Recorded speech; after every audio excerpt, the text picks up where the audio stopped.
Dans les voûtes les plus silencieuses et les plus sombres des légendes de l'aérospatiale, un murmure subsiste.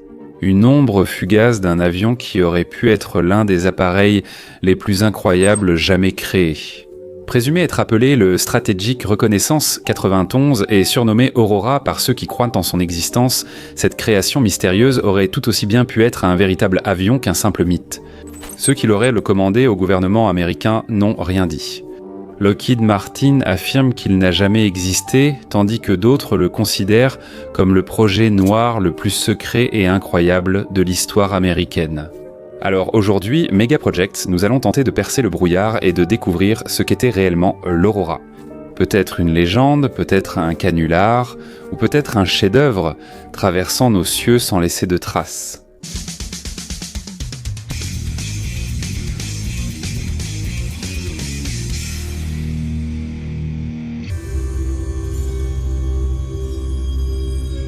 L'armée des États-Unis est vraiment douée pour garder des secrets, qu'il s'agisse de l'emplacement de ses sous-marins nucléaires, des capacités de ses chasseurs de 5e génération ou de l'identité de ses agents de renseignement à travers le monde.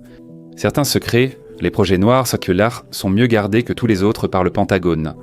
Les projets noirs du Pentagone, fondés sur des relations étroites entre les États-Unis et leurs sous-traitants de la défense, engloutissent chaque année des dizaines de milliards de dollars, disparaissant dans un gouffre très peu documenté. Dans de nombreux cas, les résultats de ces projets ne sont jamais connus. Parfois, ils incarnent les innovations les plus marquantes de l'armée américaine. Par exemple, le F-117 Night Orb avion d'attaque furtif, produit secrètement puis révélé peu avant sa première mission, ou le Sea Shadow, navire furtif expérimental terminé dans les années 1980.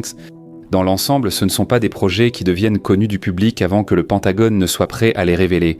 Et c'est ce voile de mystère qui a engendré l'un des plus puissants foyers de rumeurs au monde. Une rumeur a émergé en 1985 lorsque le journaliste Ralph Vartabedian du Los Angeles Times a relevé une anomalie dans le budget annuel des États-Unis. Un rapport budgétaire du Pentagone indique que le département de la Défense prévoyait d'investir massivement dans un projet nommé Aurora. Le rapport ne précisait pas ce qu'était Aurora, mais les prévisions budgétaires montraient que deux choses étaient vraies. Aurora était un programme loin d'être insignifiant, et il en était à ses débuts, avec l'attente qu'il allait devenir beaucoup plus important. Le département de la Défense avait alloué 80 millions de dollars au projet en 1986 et en 1987. Ce chiffre devait croître de façon exponentielle pour atteindre un investissement de 2,3 milliards de dollars. Les chiffres en jeu et l'engouement pour la technologie furtive au sein du gouvernement américain ont conduit Vartabedian et le public à croire à certains éléments clés. C'était sans doute un programme furtif, possiblement avec Northrop ou Lockheed, visant à créer un avion de chasse furtif. Deuxièmement, le programme avançait très vite. 80 millions de dollars étaient des modestes pour la R&D, mais 2,3 milliards, c'est énorme, même pour le Pentagone. Ces chiffres témoignant d'un programme de haute priorité et d'un calendrier ambitieux. Le Pentagone ne dépensait qu'environ 1 milliard de dollars par an pour le futur bombardier B-2 Spirit. Quant à savoir qui était exactement impliqué dans cette affaire Aurora, c'était très probablement Lockheed. À l'époque, l'entreprise recrutait activement et envoyait chaque matin un avion plein d'employés de Lockheed vers une usine de l'armée de l'air dans une installation inconnue. Selon Vartabedian, des rubans adhésifs couvraient les fenêtres de l'avion, empêchant même le personnel du projet de connaître la destination. Bien sûr, nous savons aujourd'hui que cela aurait pu concerner n'importe lequel des nombreux programmes en cours de Lockheed à cette époque, mais ce n'était pas une information que les sources d'information de l'époque possédaient. Enfin, le Los Angeles Times et les autres sources d'information savaient qu'il serait très inhabituel que le nom d'un tel programme soit mentionné dans un rapport. Après que l'existence d'un programme Aurora ou de l'Aurora quelque chose ait été rendue publique, le département de la Défense a refusé de répondre aux questions à ce sujet. L'affaire était classifiée par le département de la Défense. À ce stade de l'histoire d'Aurora, il faut souligner que cela est resté la position officielle du gouvernement américain depuis lors. Il n'y a jamais eu d'Aurora. Aucun avion de ce type n'a jamais été construit ni conçu pour les objectifs évoqués. Un successeur du Strategic Reconnaissance 71 Blackbird. Mais bien sûr, si nous adoptons une attitude sceptique, c'est exactement ce que le gouvernement dirait, n'est-ce pas ? Peu importe la position du département de la Défense, l'Aurora entrait dans la spéculation, et nous allions évidemment spéculer.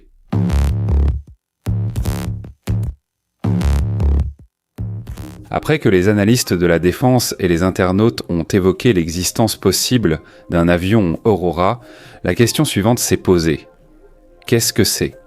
Le nom donnait un indice sur ce que ce n'était pas.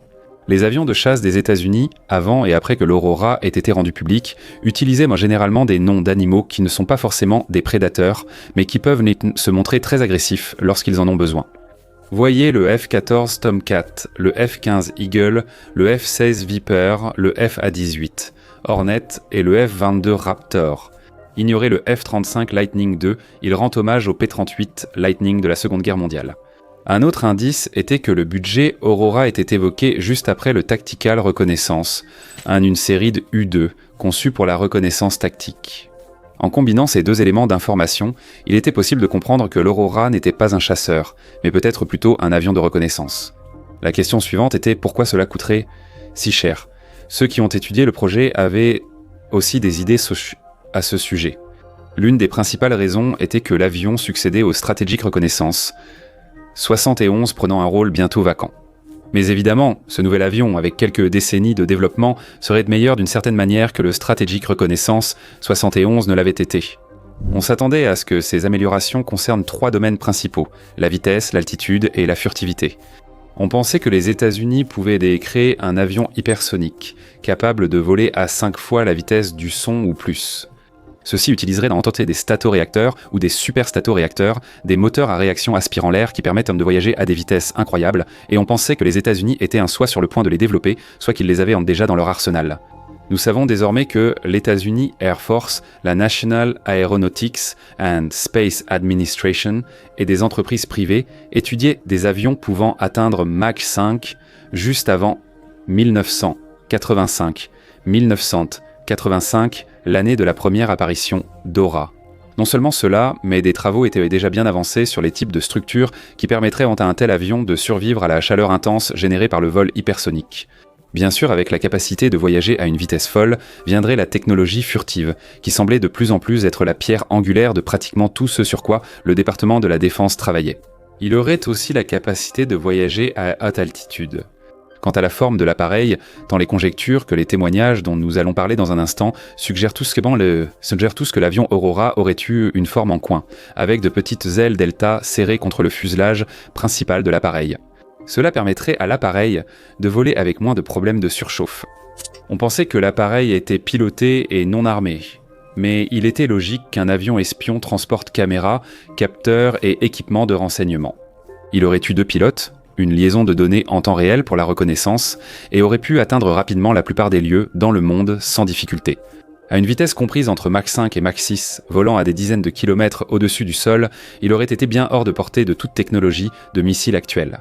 Des études de faisabilité sur un avion de ligne hypersonique indiquent qu'un modèle réduit pourrait parcourir 10 000 miles avec une tonne de capteurs.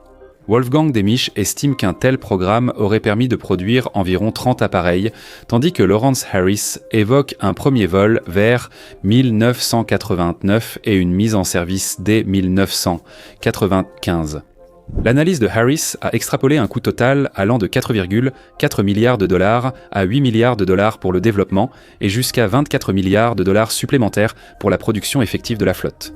Cela placerait potentiellement le prix à 1 milliard de dollars par avion. Il est très probable qu'il ait reçu un autre nom, car Aurora, s'il désignait ce programme secret, aurait sûrement été jugé compromis en 1985 lors de sa révélation publique. Le programme Aurora n'a jamais été mentionné plus tard dans les documents du département de la Défense sous ce nom.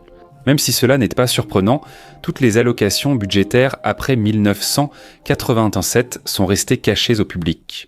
Le programme aurait pu croître et se développer pendant des années. Il aurait pu rester stable, il aurait pu disparaître.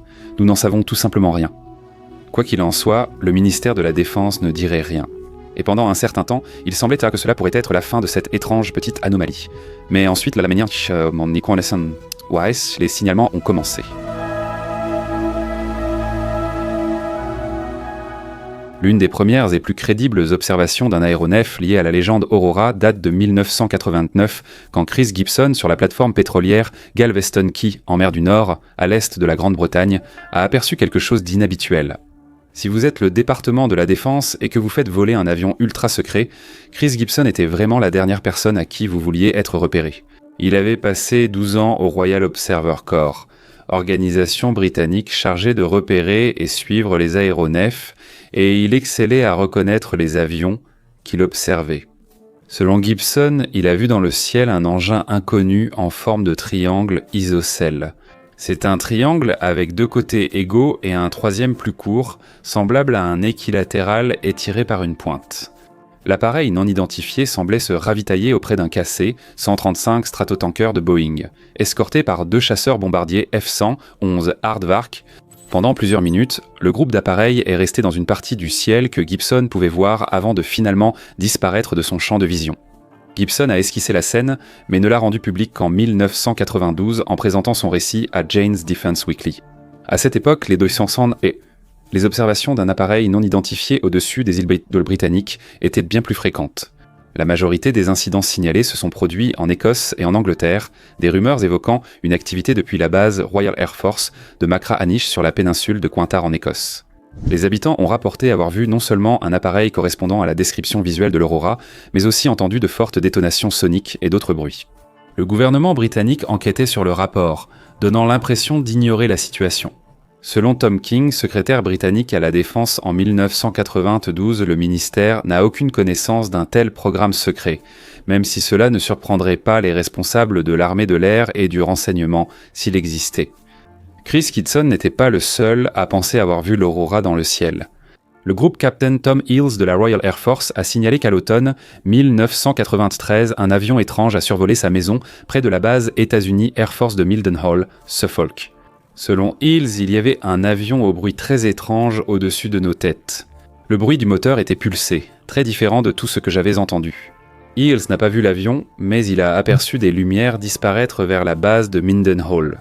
Le lendemain, en demandant des informations à un officier supérieur de la Royal Air Force, il a reçu l'ordre strict de ne plus poser de questions.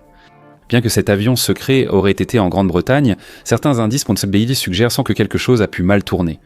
Quelques semaines avant l'observation de Hills, un avion américain inconnu a été forcé d'atterrir sur la base, puis rapidement caché et transporté hors de la base à bord d'un C-5 Galaxy.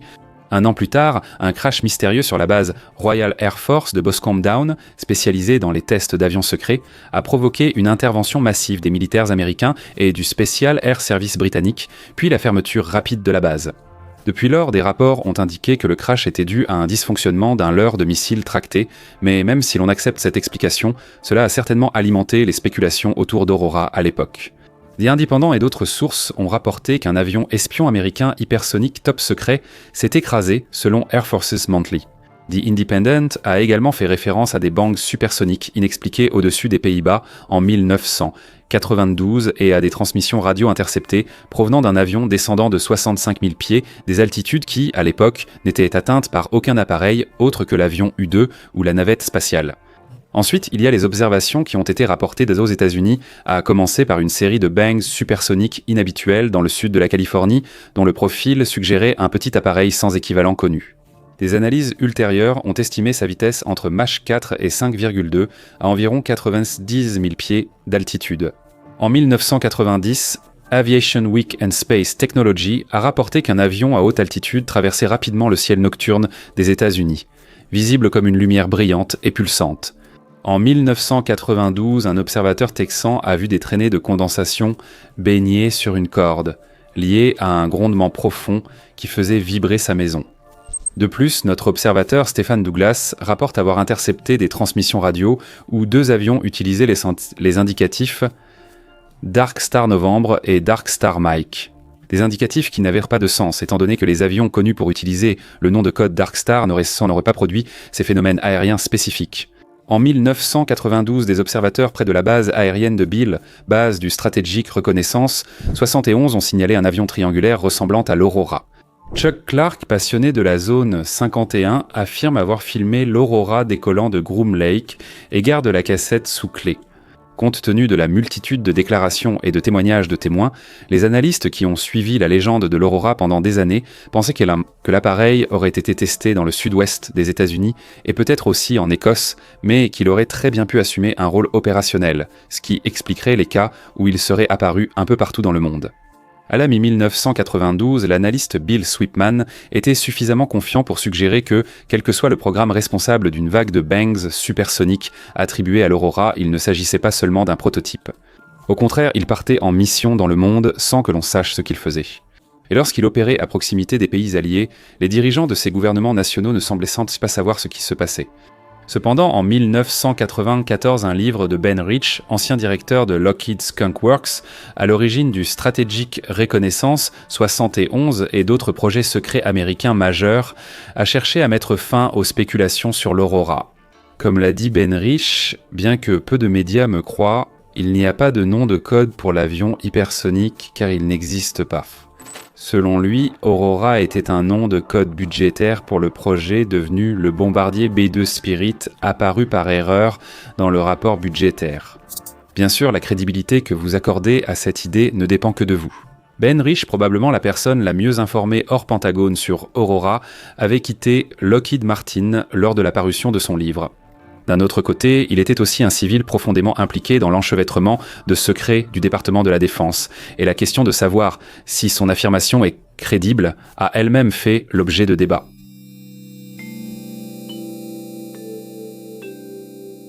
Donc avec une entité nébuleuse qui pourrait ou non être connue sous le nom de programme Aurora, représentée ici aussi complètement que ce que nous entendons des méga-projects, il nous reste une question vraiment cruciale.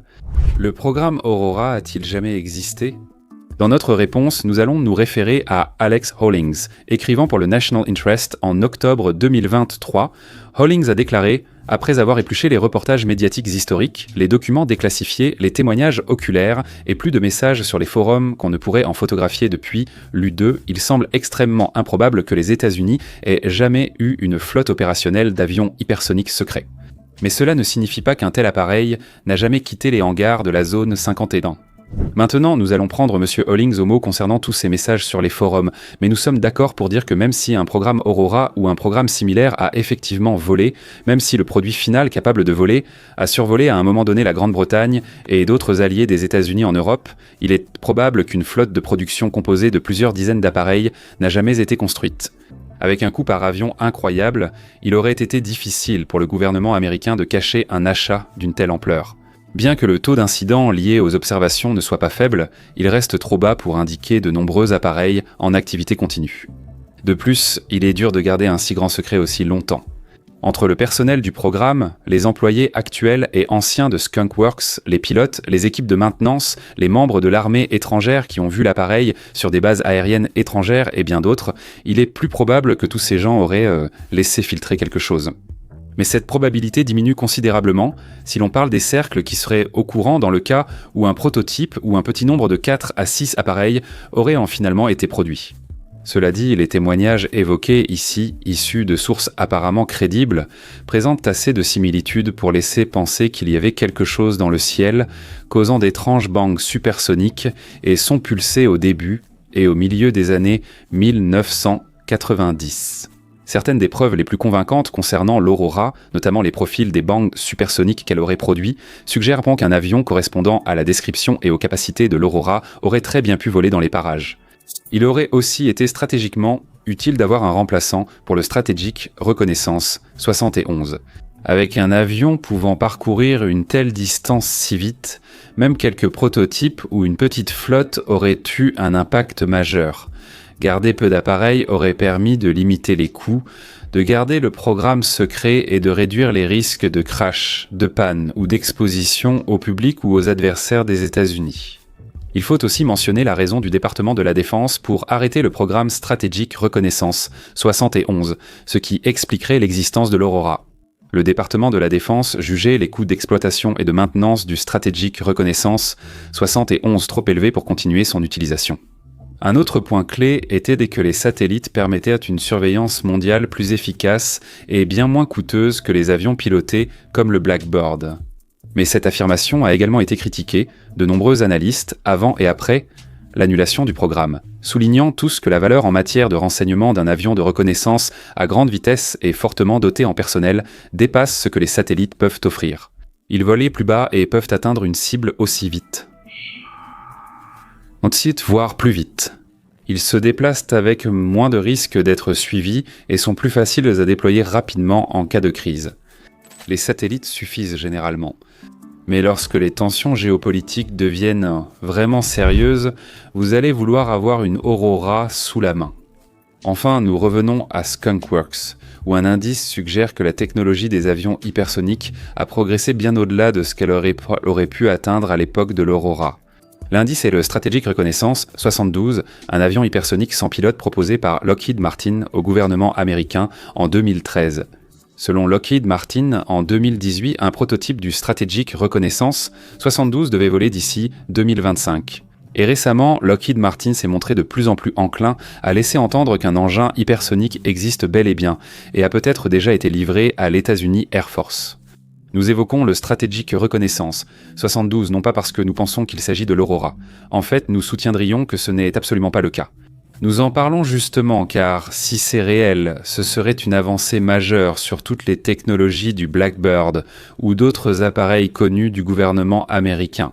Le développement de technologies militaires avancées comme celle-ci ne se fait pas par bond soudain ou du jour au lendemain. Au contraire, les progrès sont souvent progressifs, chaque avancée servant de base à la suivante et ainsi de suite. Il serait très inhabituel que les États-Unis passent du Strategic Reconnaissance 71 au Strategic Reconnaissance 72 sans rien entre les deux. Chez Megaprojects, nous pensons que les États-Unis ne sont pas passés du 71 au 72. En considérant toutes les informations connues et supposées oscillées, nous serions prêts à parier qu'il y avait un ou plusieurs avions entre les deux. Nous ne savons pas ce qu'ils ont fait. Nous ne savons pas combien il y en avait. Nous ne savons pas combien de temps ils ont été utilisés. Cependant, une lacune subsiste dans la chronologie des avions de renseignement à grande vitesse américains, comblée, si cela a été le cas, par un appareil appelé Aurora. Même si son vrai nom restera peut-être à jamais perdu dans l'histoire.